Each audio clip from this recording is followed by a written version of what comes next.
जय हिंद साथियों। आज हम लोग 8 अक्टूबर 2024 के डेली करंट अफेयर्स को कवर करेंगे।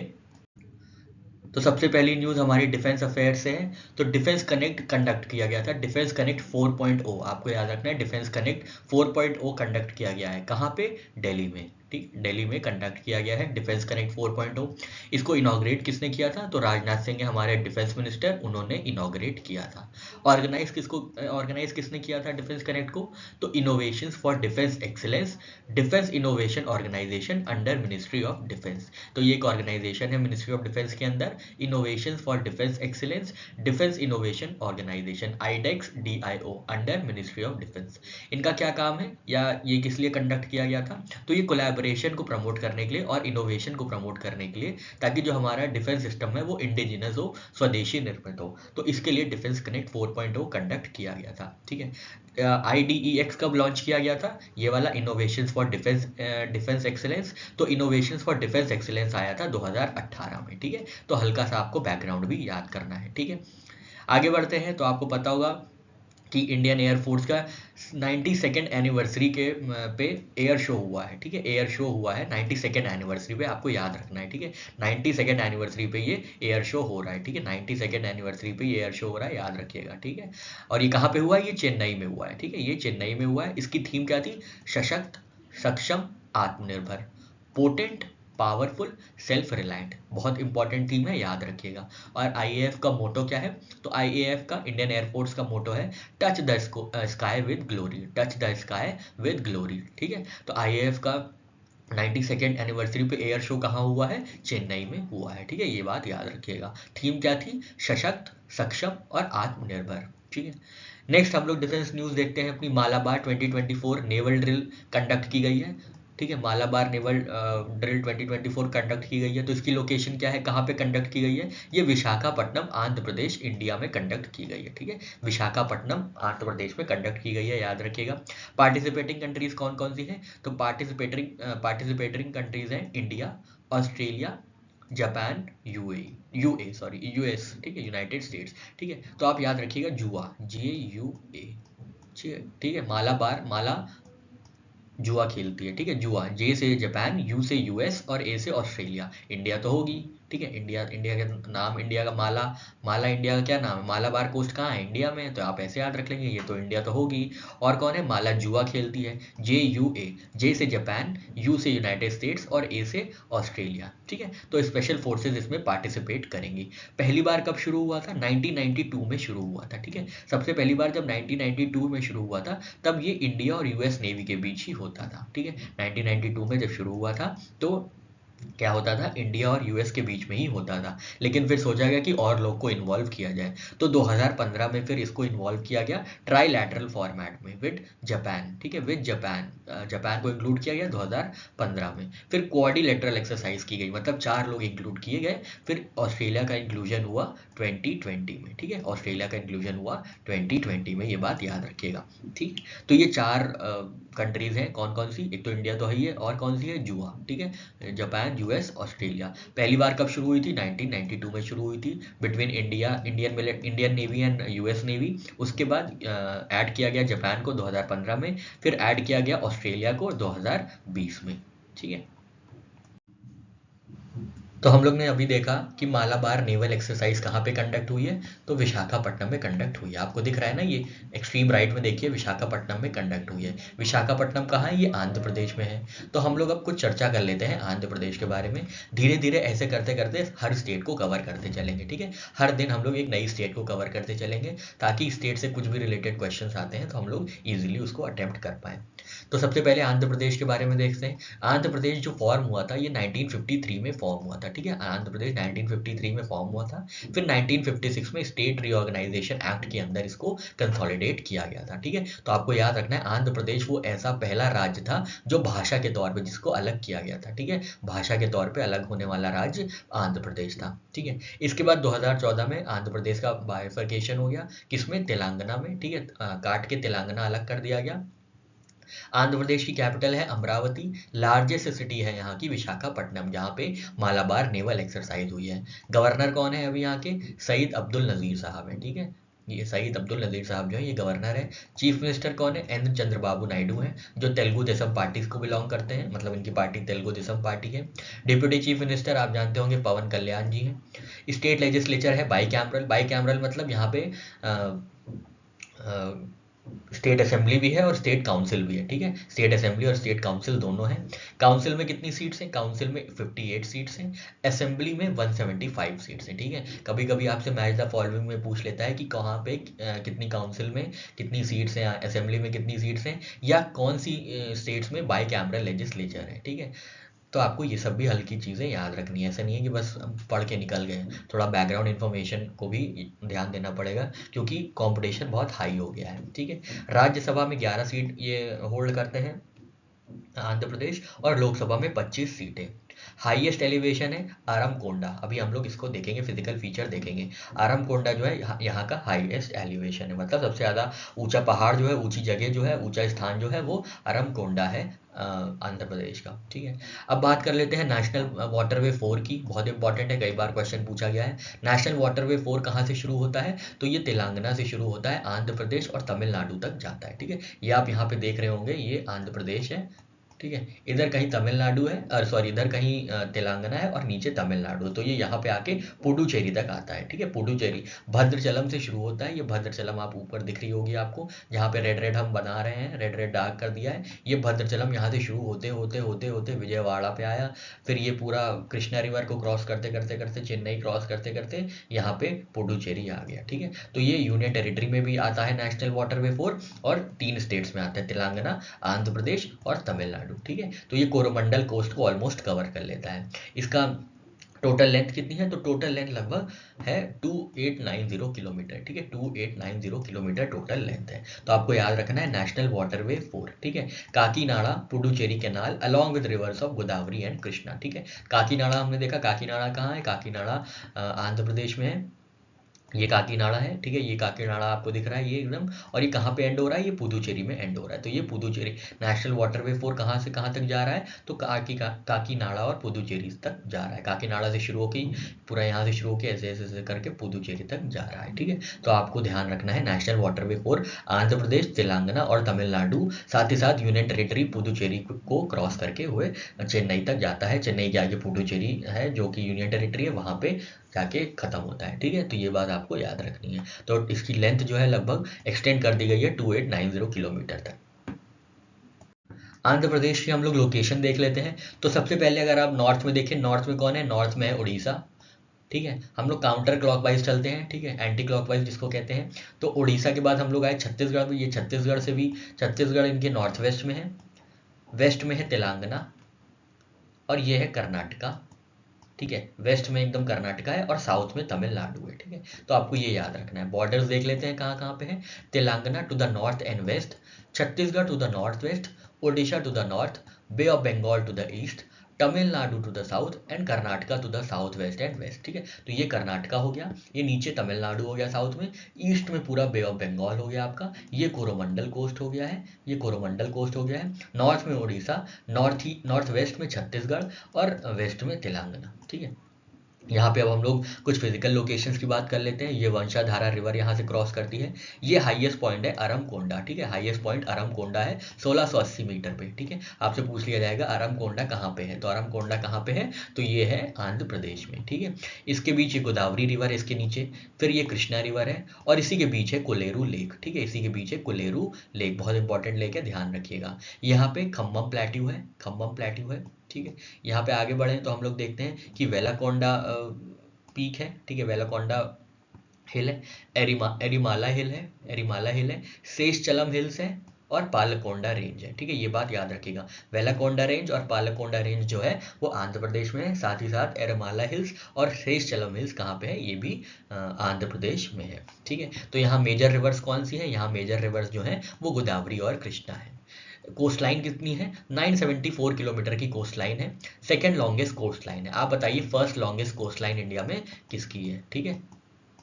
अच्छा चलिए हम बता देते हैं, अंडमान एंड निकोबार की है, ठीक है। लेकिन अब आप उसकी लेंथ ढूंढिएगा, अंडमान एंड निकोबार की कितनी कोस्ट लाइन है, उसकी लेंथ क्या है, अंडमान एंड निकोबार की कोस्ट लाइन की लेंथ क्या है, ठीक है। यनम एनक्लेव है जो पुडुचेरी है, उसकी यनम जो एनक्लेव है वो कहाँ पे, वो आंध्र प्रदेश में है, in the Godavari delta. Largest city हमने देखा विशाखापट्टनम है, ठीक है। तो यहाँ पे ये तमिलनाडु है, ये कर्नाटका है, इधर कहीं तेलंगाना है, ऊपर फिर छत्तीसगढ़ है और ये उड़ीसा है, ठीक है। तो यहाँ पे हमने फिजिकल और पॉलिटिकल फीचर्स की बात कर ली। अब कुछ और इन्फॉर्मेशन, कुछ और फैक्चुअल इन्फॉर्मेशन देख लेते हैं। हमने ये बॉर्डर्स वाली चीज़ें देख ली है, लार्जेस्ट सिटी देख लिया है, वाटरवेज देख लिया है।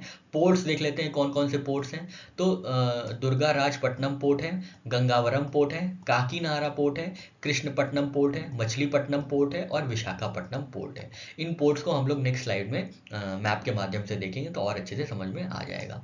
यहाँ पे देख लेते हैं बीचेस कौन कौन से हैं। तो 3 बहुत मुख्य बीच हैं, आरके बीच, यराडा बीच और ऋषिकोंडा बीच, ठीक है। ये बहुत इंपॉर्टेंट है, याद रखिएगा।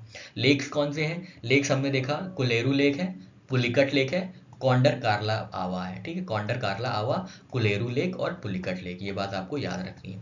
वाटरफॉल, डुडुमा वाटरफॉल है मचकुंड रिवर पे, जो कि शेयर करते हैं उड़ीसा के साथ, उड़ीसा की बाउंड्री से है ये। ईटी पोथाला चंद्रवांका रिवर पे है, जो कि ट्रिब्यूटरी है कृष्णा रिवर की।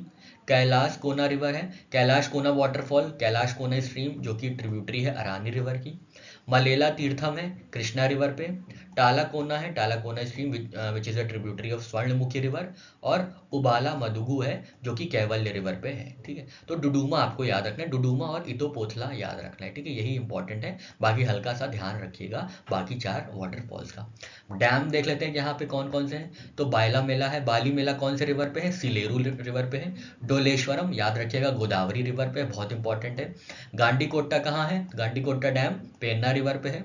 गुंडलकम्मा, ये गुंडलकम्मा ही रिवर पे है। नागार्जुन, ये कृष्णा रिवर पे, कंफ्यूज नहीं होना है गोदावरी से, ठीक है। नागार्जुन कहाँ पे है, नागार्जुन डैम कृष्णा रिवर पे है। पोलावरम भी गोदावरी रिवर पे है। प्रकाशम रिवर कृष्णा रिवर पे है, सॉरी प्रकाशम डैम कृष्णा रिवर पे है। पुलिचिंतला ये भी कृष्णा रिवर पे है। सोमशिला ये भी ये पेन्ना रिवर पे है। श्रीशैलम कृष्णा रिवर पे है। और सन केसूला ये तुंगभद्रा रिवर पे है, ठीक है। ये बहुत इंपॉर्टेंट है, स्पेशली हम जो आपको येलो से हाईलाइट कर रहे हैं वो तो आप एकदम याद कर लीजिएगा। बायला मेला, डोलेश्वरम, गांडीकोट्टा, नागार्जुन, पोलावरम, प्रकाशम, सोमशैला, श्रीशैलम, ठीक है। ये तो आपको एकदम रट लेने हैं चीज़ें, ठीक है। ये चीज़ें, ये डैम्स तो आपको रट लेना है, ठीक है। ये डैम्स तो आपको एकदम रट लेना है। आइलैंड्स कौन कौन से हैं यहाँ पे, तो आइलैंड्स हैं श्रीहरिकोटा आइलैंड है, नागार्जुन कोंडा है, भावनी है और होप आइलैंड है, ठीक है। हल्का सा याद रखिएगा। तो यहाँ पे हम लोग पोर्ट्स देखते हैं, फिर हमारा आंध्र प्रदेश खत्म हो जाएगा, ठीक है। ये विशाखापट्टनम मेजर पोर्ट है, इसके नीचे गंगावरम डीप वाटर पोर्ट है, इसके नीचे साउथ में काकीनाडा डीप वाटर पोर्ट है, ठीक है। ये काकीनाडा आपको दिख रहा होगा। फिर मछलीपट्टनम है, फिर रामयापट्टनम है और फिर कृष्णपट्टनम है, ठीक है। हल्का सा ध्यान रखिएगा, इन लोग की लोकेशन बोल देते हैं नॉर्थ से साउथ लगाने में, ठीक है। तो विशाखापट्टनम के नीचे है इंपॉर्टेंट काकीनाडा, काकीनाडा के नीचे है मछलीपट्टनम, मछलीपट्टनम के नीचे है कृष्णपट्टनम, ठीक है। इंटरनेशनल अफेयर से बात करते हैं सिंगापुर की। तो सिंगापुर ऐसी कंट्री बना है जिन्होंने हॉर्स रेसिंग को अबॉलिश किया है, हॉर्स रेसिंग को प्रोहिबिट कर दिया है 181 साल बाद, ठीक है। ये आपको याद रखना है, ये आपसे डायरेक्टली ऐसे ही पूछेगा कि किस कंट्री ने क्या किया है, हॉर्स रेसिंग को प्रोहिबिट कर दिया है 181 साल बाद। तो वो कौन सी कंट्री है, वो है सिंगापुर, ठीक है। फाइनल रेस अभी 7 अक्टूबर 2024 को हुई थी, ठीक है। तो बस आपको ये याद रखना है कि हॉर्स रेस कहाँ पे अब बंद हो गई है 181 साल बाद, तो ये सिंगापुर में हुई है, ठीक है। सिंगापुर का थोड़ा सा फिजिकल लोकेशन देख लेते हैं। ये नीचे इसके साउथ में इंडोनेशिया है और नॉर्थ में, नॉर्थ वेस्ट, नॉर्थ ईस्ट और नॉर्थ में पूरा मलेशिया है, ठीक है। मलेशिया को अलग कौन करता है सिंगापुर से, तो जौहर स्ट्रेट, ये बात याद रखिएगा। जौहर स्ट्रेट कभी कभी पूछ लिया जाता है, ठीक है, क्योंकि यहाँ पे जो फेमस है वो तो मलाक्का स्ट्रेट है, ठीक है। अगर आपको नहीं पता है तो आप जाके देखिएगा, मलाक्का स्ट्रेट फेमस है, मलाक्का स्ट्रेट से जनरली क्वेश्चन भी आता है। लेकिन जौहर स्ट्रेट को भी ध्यान देना है आपको कि कैसे मलेशिया और सिंगापुर अलग अलग होते हैं, ठीक है। ये सिंगापुर के कुछ सेंट जॉन आइलैंड है, ये सब इतना नहीं देखना है, बस आपको याद रखना है जौहर स्ट्रेट के बारे में, ठीक है। इससे ज़्यादा सिंगापुर की ज्योग्राफी में और कुछ नहीं है, ठीक है।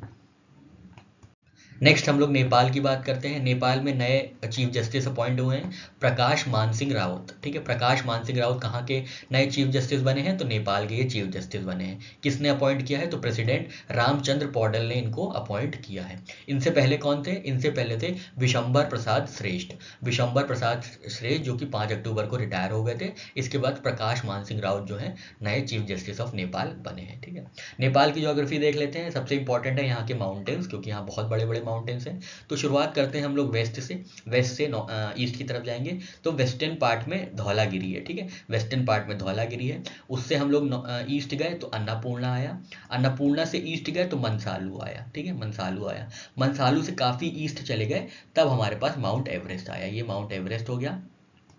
माउंट एवरेस्ट के बाद मकालू आया, मनसालू नहीं मकालू आया, और मकालू के बाद कंचनजंगा आया। ठीक है, ऊपर चाइना है, नॉर्थ में चाइना है, साउथ में इंडिया है। ठीक है, ये तेराई रीजन है, ये यूपी बिहार का रीजन है, और इधर उत्तराखंड का रीजन है, इधर बिहार का रीजन है। ठीक है, ये पूरा बाउंड्री शेयर करते हैं हम लोग नेपाल से। ठीक है, तो सबसे इंपॉर्टेंट आपको यही याद रखना है कि जो क्रम है, हिमालयाज का क्रम है या जो माउंटेन पीक्स का क्रम है, वो आपको याद रखना है वेस्ट टू ईस्ट। ठीक है, फिर से देख लेते हैं। धौलागिरी, अन्नपूर्णा, मानसालू, माउंट एवरेस्ट, मकालू और कंचनजंगा। ठीक है, नेक्स्ट हम लोग अवार्ड सेक्शन देखते हैं। तो सबसे इंपॉर्टेंट जो अवार्ड इस बार 2024 का है वो है 2024 नोबेल प्राइज इन फिजियोलॉजी और मेडिसिन। ठीक है, तो सबसे इंपॉर्टेंट जो one of the most coveted prize होते हैं वो नोबेल प्राइज है। अवार्ड ईयर है 2024। किसको मिला है? Victor Ambros and Gary Ruvkun. ठीक है, जॉइंटली मिला है, दोनों ही यूएस सिटीजन है। ठीक है, ये बात याद रखिएगा, दोनों ही यूएस सिटीजन है। कौन कौन? विक्टर एम्ब्रोज और गैरी रुकुन। ठीक है, गैरी रुकुन।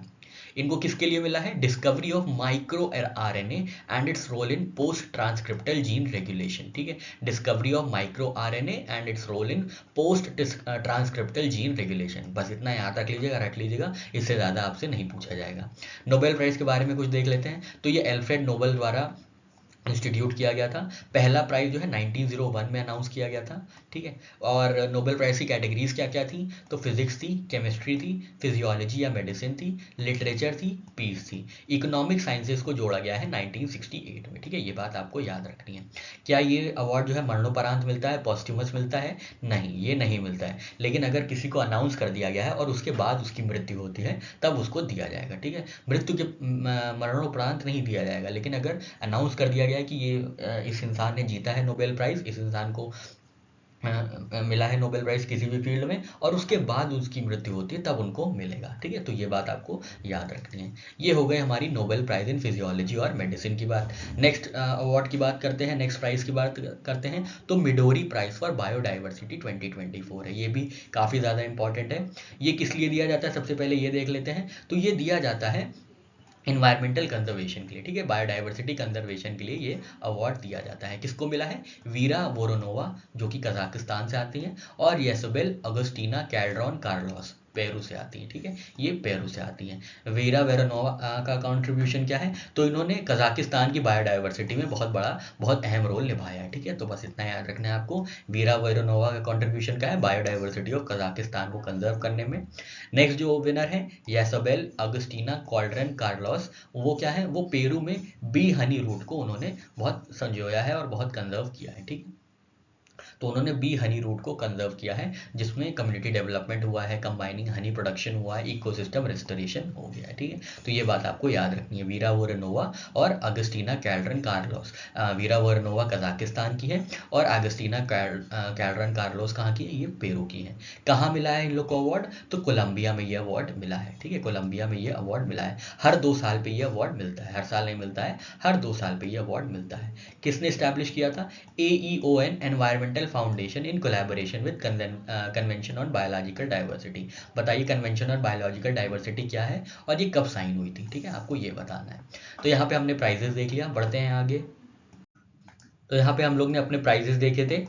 अभी हम लोग ने देखा कि नोबेल प्राइज़ कैसे मिला है, किसको मिला है और किस चीज़ के लिए मिला है। तो कुछ नज़र डाल लेते हैं इंडियन विनर्स पे जो कि नोबेल प्राइज़ जिन्होंने जीता है। ठीक है, तो यहाँ पे देख लेते हैं। सबसे पहले है 1913 में लिटरेचर में जीता था रविन्द्रनाथ टैगोर साहब ने। किस चीज़ के लिए? गीतांजलि के लिए, अपनी बुक गीतांजलि के लिए। ठीक है, और ये एशिया में पहले ऐसे इंसान थे जिन्होंने first Asian to receive Nobel prize. ठीक है, तो ये बात आपको याद रखनी है। ठीक है, 1930 में फिजिक्स में मिला था सर सीवी रमन साहब को, रमन इफेक्ट के लिए। ठीक है, 1968 में मेडिसिन के लिए मिला था हरि गोविंद खुराना जी को, किसके लिए? प्रोटीन सिंथेसिस के लिए, जेनेटिक कोड और प्रोटीन सिंथेसिस के लिए। 1979 में पीस के लिए मिला था मदर टेरेसा को, जो उन्होंने ह्यूमैनिटेरियन एफर्ट्स में काफ़ी काम किया था।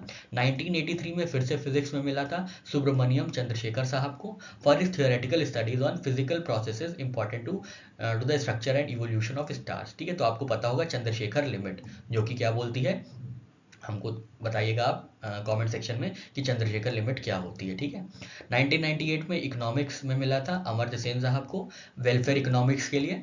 2009 में केमिस्ट्री में मिला था वेंकट रमन रामाकृष्णन साहब को, राइबोसोम्स के स्ट्रक्चर और फंक्शन को स्टडी करने के लिए।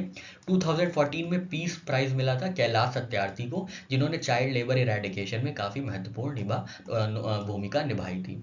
इसके बाद अभी हाल ही में 2019 में इकोनॉमिक्स में नोबेल प्राइज मिला था अभिजीत बैनर्जी को। ठीक है, इन्होंने क्या किया था, इन्होंने एक्सपेरिमेंटल अप्रोच अपनाया था टू एलिविएट ग्लोबल पावर्टी। ठीक है, तो आप ये एक बार नज़र दौड़ा लीजिएगा कि कहाँ कहाँ किसको किसको कब कब नोबेल प्राइज़ मिला है और किस कैटेगरी में मिला है।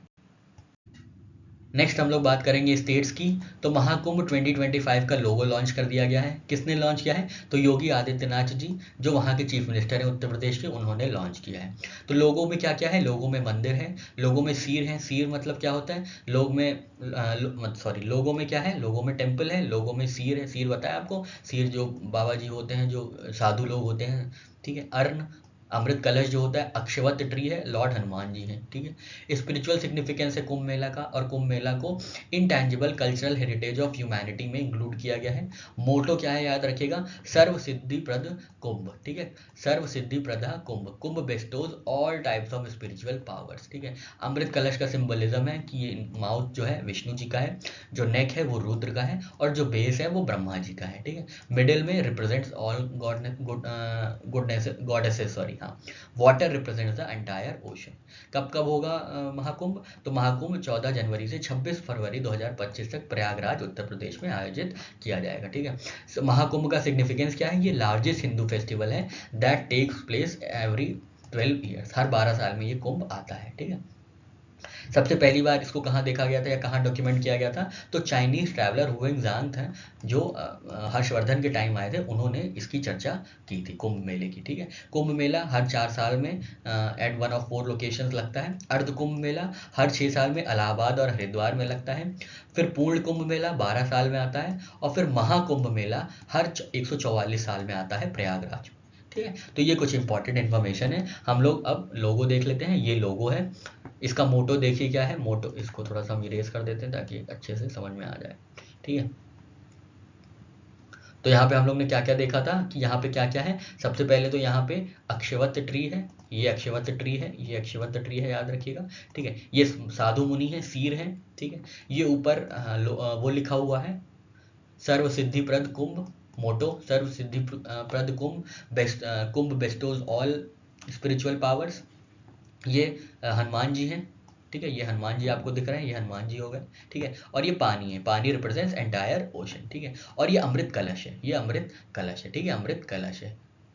ठीक है, इसमें जो बेस है वो ब्रह्मा जी का है, बीच में सारे गॉडेसेस हैं, और नेक में रुद्र हैं, और हेड में कौन है? हेड में आप बताइए कौन है? ठीक है, हेड में कौन है? तो यहाँ पे हमने ये सारे लोगों की चर्चा कर ली। ठीक है, लोगों में जो जो चीज़ें इन्वॉल्व है वो देख लिया। बढ़ते हैं आगे।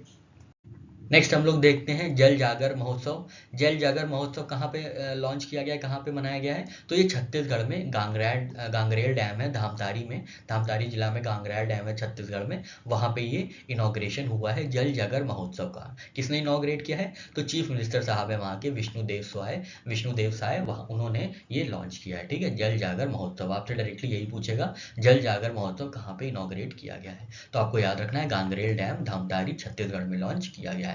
किस चीज़ के लिए? वाटर कंजर्वेशन के लिए लॉन्च किया गया है। ठीक है, इसी के साथ साथ नियत नीलानर स्कीम भी लॉन्च की गई थी, पहले ही लॉन्च की गई थी ये, जिसमें क्या होता है, माओइस्ट अफेक्टेड जो ट्राइबल रीजन है वहाँ पे वाटर सप्लाई और वाटर इंफ्रास्ट्रक्चर इंप्रूवमेंट करने की बात होती है। ठीक है, गांगरेल डैम जो कि लार्ज डैम इन धमतारी है for irrigation and water supply. फिर हर घर नल से जल, mission for tap water in every household, Dhamtari known for its agriculture and water resources. ठीक है, ये तो कुछ बातें हैं धामतारी और गांगरेल डैम से रिलेटेड। ठीक है, तो आपको जल जागर महोत्सव याद रखना है, कहाँ पे हुआ है, छत्तीसगढ़ में हुआ है।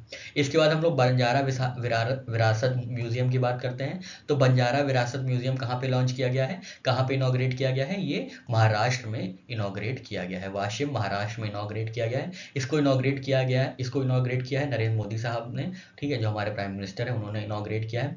फोकस क्या था इनका, बंजारा कम्युनिटी की जो रिच कल्चरल लेगेसी है, कल्चरल हेरिटेज है, उसको कंजर्व करने के लिए बंजारा विरासत म्यूजियम जो है इनॉग्रेट किया गया है। इनके किसको ट्रिब्यूट्स पे किए गए हैं, तो इनके इंपॉर्टेंट लीडर्स थे या इंपॉर्टेंट इनके डीटीज थे संत सेवालाल महाराज, संत रामराव महाराज, स्पिरिचुअल आइकन्स है कम्युनिटी के। ठीक है, तो ये स्पिरिचुअल लीडर्स थे कम्युनिटी के, संत सेवालाल महाराज और संत रामराव महाराज, उनको भी क्या श्रद्धांजलि दी गई थी। कुछ रिचुअल्स परफॉर्म की गई थी जगदम्बा टेम्पल में। ठीक है, तो ये बात आपको याद रखनी है। नेक्स्ट हम लोग देखते हैं लोगो और मैस्कट लॉन्च कर दिया गया है विमेंस एशियन चैंपियंस ट्रॉफी 2024 का। ये कहाँ होगी, ये बिहार में होगी। तो बिहार के चीफ मिनिस्टर साहब हैं नीतीश कुमार, उन्होंने विमेंस एशियन चैंपियंस ट्रॉफी का लोगो और मैस्कट लॉन्च किया है। ठीक है, लोगो और मैस्कट लॉन्च किया है। मैस्कट क्या है, गुड़िया, जो कि इंस्पायर होती है बिहार की स्टेट बर्ड से, the sparrow holding a hockey stick. ठीक है, कहाँ कहाँ होगा, तो राजगीर बिहार में होगा। टूर्नामेंट की डेट्स क्या है, 11 नवंबर से 20 नवंबर 2024 तक। ठीक है, गुड़िया का सिंबलिज्म क्या है, represents alertness, strategy and the defensive role in hockey with the glove, team ball with the hockey ball. ठीक है, रीजन तो कुछ खास नहीं है। कल्चरल सिग्निफिकेंस क्या है, Bodhi tree and a hockey stick. ठीक है, Bodhi tree symbolising knowledge harmony and hockey stick symbolising India's national sport. ठीक है, तो विमेंस एशियन चैंपियंस ट्रॉफी कहाँ होगी, ये होगी बिहार में। इसका मैस्कट क्या है, इसका मैस्कट है गुड़िया। ठीक है, इसका मैस्कट है गुड़िया, याद रखिएगा, जो कि बिहार स्टेट बर्ड से इंस्पायर्ड है। बिहार की स्टेट बर्ड है स्पैरो। ठीक है, यहाँ पे देख लेते हैं हम लोग, ये देखिए ये गुड़िया है, ये यहाँ पे गुड़िया नाम लिखा हुआ है, ये लोगो है। ठीक है, ये लोगो है, ये मैस्कट है। ठीक है, ये मैस्कट है, याद रखिएगा। ठीक है, और ये नीतीश कुमार साहब ये इसको इनॉग्रेट कर रहे हैं। ठीक है, और हाथ में हॉकी लिए हुए हैं। ठीक है, तो विमेन एशियन चैंपियंस ट्रॉफी कहाँ होगी, तो ये बिहार में होगी। हम लोग इंपॉर्टेंट डेज और उनकी थीम्स की बात करते हैं। तो वर्ल्ड सेरिब्रल पॉलिसी डे मनाया जाता है 6 अक्टूबर को, और इस बार की थीम है यूनिकली सीपी। सीपी क्या है, सीपी है सेरिब्रल पॉलिसी, कैनॉट प्लेस नहीं। ठीक है, नेक्स्ट है वर्ल्ड हैबिटेट डे 2024 सेलिब्रेट किया जाता है 7 अक्टूबर 2024 को या फर्स्ट मंडे ऑफ अक्टूबर को। ठीक है, फर्स्ट मंडे ऑफ अक्टूबर को। इस बार की थीम क्या है, engaging youth to create a better urban future. याद रखिएगा, इंपॉर्टेंट थीम्स हैं।